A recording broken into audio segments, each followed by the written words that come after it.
আসসালামু আলাইকুম, আমি মোহাম্মদ রাফিউল ইসলাম। আজকে আমি দেখাবো কিভাবে আপনি আপনার লারাভেল প্রজেক্টের সাথে রিয়্যাক্ট অ্যাড করতে পারবেন। আগে আমরা যখন লারাভেলের সাথে রিয়্যাক্টের স্ক্যাফোল্ডিং করতাম, তখন আমরা webpack.mix.js এর সাহায্য নিয়ে আমাদের কাজ করতে হতো। এখন লারাভেলের যে আপডেট ভার্সনটি এসেছে সেটার মধ্যে কিন্তু webpack.mix.js এটা কিন্তু নেই। এখন চলে এসেছে ভাইট। তো ভাইটের সাহায্যে আমাদের মূলত রিয়্যাক্টের সাপোর্ট দিয়ে আমাদের কাজ করতে হবে। রিয়্যাক্ট আপনি শুধু বুটস্ট্র্যাপ দিলেও করতে পারেন, কোনো সমস্যা নেই।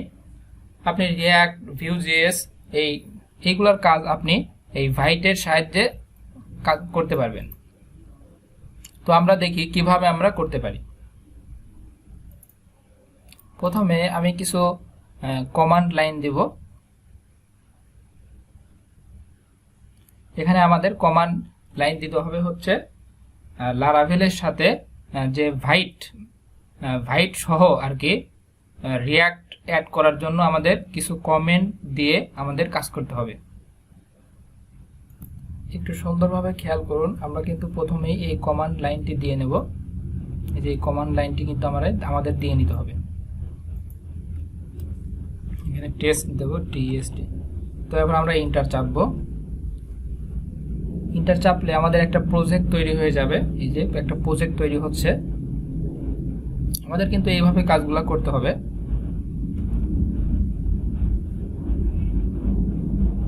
এই যে আস্তে আস্তে আমাদের কাজ হচ্ছে।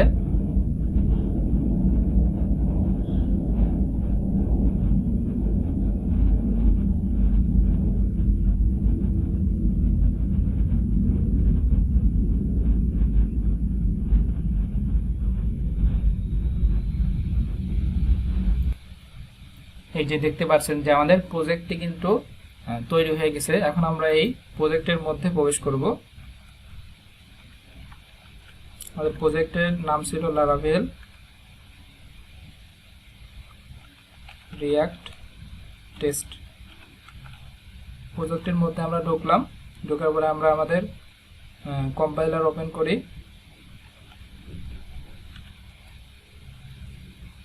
এই যে আমরা আমাদের ভিজুয়াল স্টুডিও কোডের মধ্যে চলে আসলাম। তো এটাই আমাদের প্রজেক্ট। তো এখানে আমাদের কিছু গুরুত্বপূর্ণ কাজ করতে হবে। এই কাজগুলো যদি না করি তাহলে আমরা রিয়্যাক্ট অ্যাড করতে পারবো না। প্রথমে আমরা চলে যাব প্যাকেজ.json এর মধ্যে। এর মধ্যে চলে আসলাম। আসার পরে এখান থেকে আমাদের কিছু কাজ করতে হবে। তো এখন আমরা এখান থেকে কিছু বিষয় ডিলিট করে নেব। এই যে ভাইট, এটা আমরা ডিলিট করে নেব। আর লারাভেল ভাইট প্লাগইন এটা আমরা ডিলিট করে নেব। ডিলিট করে নেওয়ার পরে এটা আমরা সেভ দেব। সেভ করার পরে আমরা আবার আমাদের কিছু কমান্ড দিতে হবে। যে আমরা এই কমান্ডটা দিয়ে নেব, npm install white Laravel white plugin, অর্থাৎ এই কমান্ডটি আমাদের দিতে হবে। এই কমান্ডটি দেওয়ার পরে আমরা এখানে ইন্টার। এখন দেখতে পাচ্ছেন যে আমাদের এই প্লাগইনটি ইনস্টল হয়ে যাচ্ছে। আমরা ভিডিওটি একটু পজ করে রাখি। এই যে দেখতে পাচ্ছেন যে এখানে কিন্তু আমাদের আপডেট যে ভাইট প্লাগইনের যে ভার্সন সেটা কিন্তু এখানে চলে আসছে। এই কাজটি আমাদের করে নিতে হবে। তারপর আমাদের আরো কিছু গুরুত্বপূর্ণ কাজ রয়েছে, সেগুলো আমি দেখাচ্ছি। আমরা এখন আরেকটি কমান্ড চালিয়ে দেব।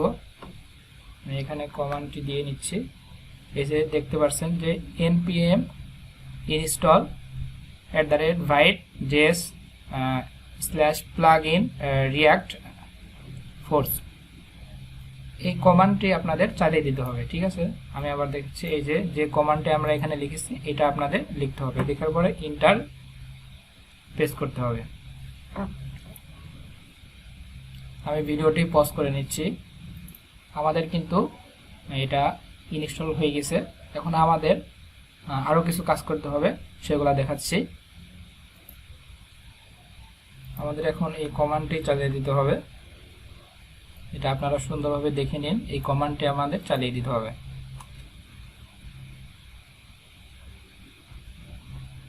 এটা ইনস্টল হোক, আমরা ভিডিওটি পজ করে রাখি।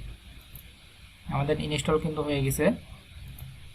আমাদের কিন্তু এখানে অনেক কিছু আমরা ইনস্টল করে রাখছি। এই যে আমরা প্রথমে হচ্ছে এই যে লারাভেল ভাইট প্লাগইন, এটা কিন্তু আমরা প্রথম কমান্ডের সাহায্যেই অর্থাৎ লারাভেলের প্রজেক্টটি তৈরি করার পরে আমরা যে কমান্ডটি চালিয়েছি সেটার সাহায্যে কিন্তু আমরা এটা তৈরি করে নিছি। তারপর হচ্ছে আমরা যে @Vite.js প্লাগইন রিয়াক্ট, এখানে একটা কমান্ড ছিল, সেই কমান্ডের সাহায্যে আমরা এটা তৈরি করে নিছি। তারপর হচ্ছে রিয়াক্ট ডোম একটা কমান্ড আমরা চালিয়েছিলাম, সেটার সাহায্যে আমরা এটা তৈরি করে নিছি। এখন হচ্ছে আমরা চলে যাব vite.config.js এটার মধ্যে চলে যাব। এটার মধ্যে যাওয়ার পরে আমাদের একটা জিনিস ইম্পোর্ট করে নিতে হবে। এখানে আমরা ইম্পোর্ট করে নেব, ইম্পোর্ট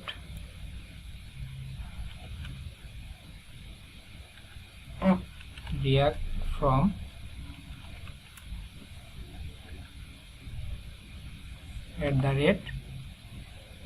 এই যে লাস্টেরটা, এটা আমরা এখানে ইম্পোর্ট করে নিলাম। ইম্পোর্ট নেওয়ার পরে এখানে আমরা যে প্লাগইন লেখা আছে এটার নিচে আমরা রিয়াক্ট লিখে নেব, রিয়াক্ট। এই যে আমাদের কাজ কিন্তু মোটামুটি কমপ্লিট। আমরা এখন চলে যাব রিসোর্সের মধ্যে। রিসোর্সের মধ্যে যাওয়ার পরে আমরা দেখতে পাচ্ছি যে সিএসএস নামে একটা ফোল্ডার আছে, জেএস নামে একটা ফোল্ডার আছে। আমরা জেএস ফোল্ডারের মধ্যে ঢুকবো। ঢোকার পরে আমরা দেখতে পাচ্ছি যে এখানে ইম্পোর্ট করা আছে বুটস্ট্র্যাপ। তো এখানে জেএস এর মধ্যে আমরা একটা ফোল্ডার তৈরি করে নেব। ফোল্ডারটির নাম হচ্ছে কম্পোনেন্টস। ফোল্ডারটির নাম হচ্ছে কম্পোনেন্টস। তো কম্পোনেন্টস এর মধ্যে আমরা একটা ফাইল তৈরি করে নেব। ফাইলটির নাম হচ্ছে app.jsx। ঠিক আছে, app.jsx আমরা একটা ফাইল তৈরি করে নিলাম। এই ফাইলটি হচ্ছে আমরা যখন রিয়াক্ট নিয়ে কাজ করেছিলাম, রিয়াক্টের মধ্যে যে একটা ফাইল থাকে, সেই ফাইলটা এখানে আমাদের নিয়ে আসতে হবে। কোন ফাইলটি থাকে সেটা আমি আপনাদের দেখাচ্ছি। এখানে নাই, আমরা প্রথমে হচ্ছে app.js এই ফাইলের কাজটি করব। তো আমি একটু নামটা চেঞ্জ করে নিচ্ছি, jsx দিয়ে নিচ্ছি। এখন হচ্ছে এখানে কাজ করব হচ্ছে আমরা যখন রিয়াক্ট নিয়ে কাজ করেছিলাম তখন কিন্তু আমাদের index.js ছিল, অর্থাৎ index.js অর্থাৎ যে ফাইলটি আমাদের মেইন যে index.html যে ফাইল ছিল সেটাকে কন্ট্রোল করত, অর্থাৎ সেই কোডটাই আমরা এখানে দিয়ে নিলাম। এই যে ঠিক আছে, ডাইরেক্ট কপি করে সেই কোডটাই আমি এখানে আপনার দিয়ে নিলাম। তো এখন হচ্ছে app, তাই না? এই অ্যাপের কাজ করতে হবে। এখানে চলে গেলাম। এখানে চলে যাওয়ার পর আমার যে রিয়াক্টের একটা প্রজেক্ট ছিল সেই প্রজেক্ট থেকে আমি মূলত কোডগুলো নিয়ে আসতেছি। app.js এই যে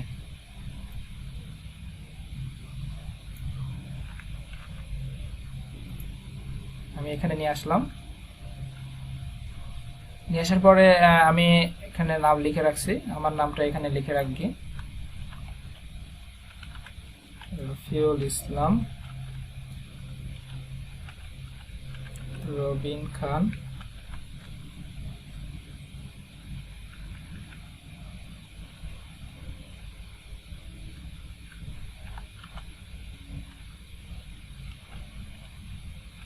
Daffodil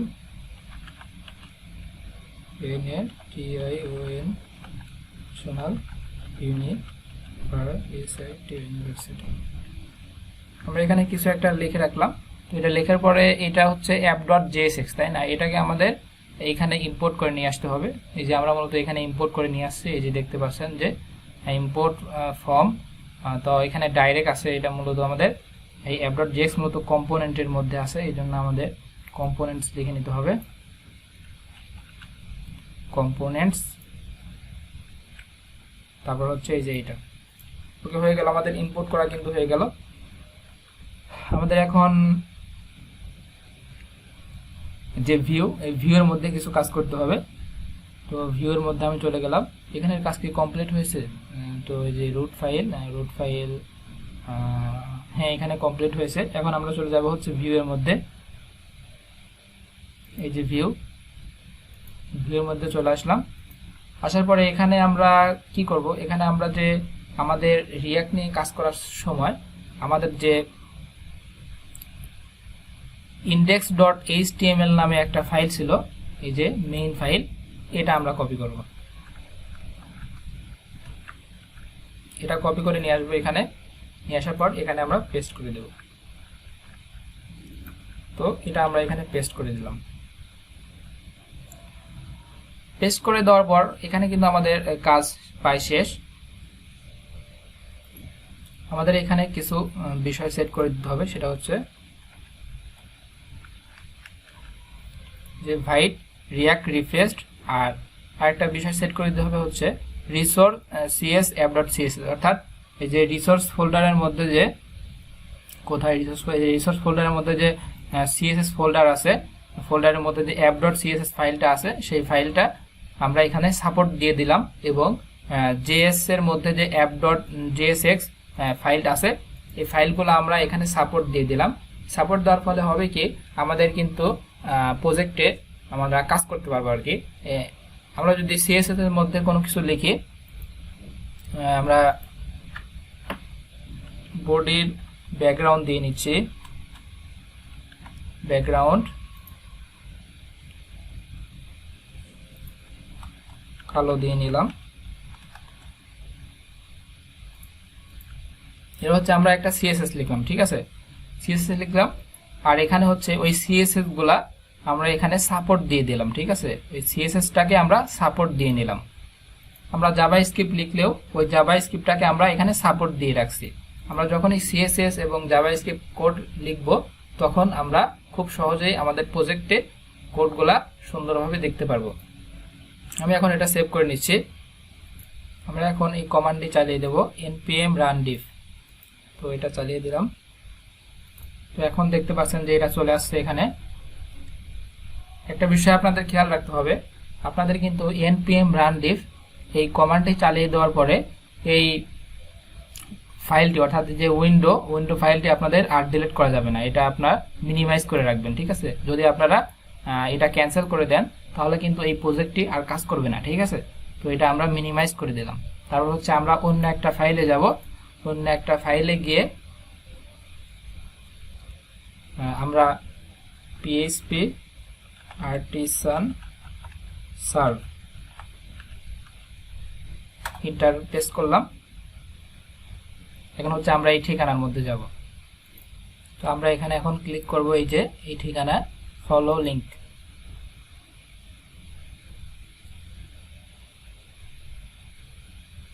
এই যে দেখতে পাচ্ছেন ব্যাকগ্রাউন্ড কালার আমরা ব্ল্যাক দিয়েছিলাম, সেজন্য ব্ল্যাক আসছে, এবং টেক্সটের কালার আমরা হোয়াইট দিয়েছি, এই জন্য হোয়াইট চলে আসছে। এভাবে মূলত রিয়াক্ট অ্যাড করা হয়। আপনারা ইচ্ছা করলে এখন Vue.js এও এই সেম ভাবে কাজ করতে পারবেন। আশা করি আপনারা বুঝতে পারছেন। একটি কথা না বললেই নয়, আমার এই ভিডিওটি দেখে যদি আপনার বিন্দুমাত্র উপকার হয়, তাহলে আমার এই ইউটিউব চ্যানেলটি অবশ্যই সাবস্ক্রাইব করবেন। ভিডিওটি দেখার জন্য আপনাকে অসংখ্য ধন্যবাদ।